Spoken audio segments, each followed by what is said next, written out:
Jalan rusak dan genangan air di dalam area Universitas Pattimura, Unpati, menjadi keresahan mahasiswa.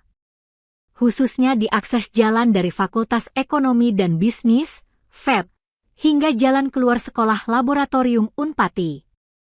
Pantauan tribunambon.com, Selasa, 21 April 2026, terlihat jalan dengan panjang 100 meter itu rusak dipenuhi batuan kecil. Para pengendara harus menurunkan kecepatan kendaraan untuk mereka. Hal ini untuk menghindari kerusakan pada kendaraan mereka saat tidak menabrak lubang jalan.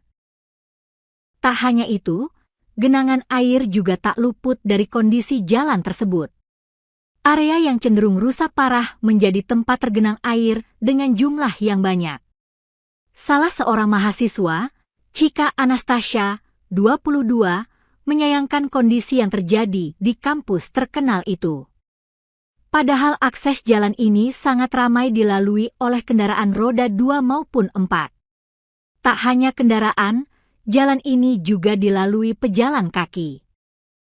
Selain jalan rusak, area ini juga tidak memiliki penerangan lampu jalan, membuat mahasiswa yang harus berhati-hati saat melewatinya area tersebut.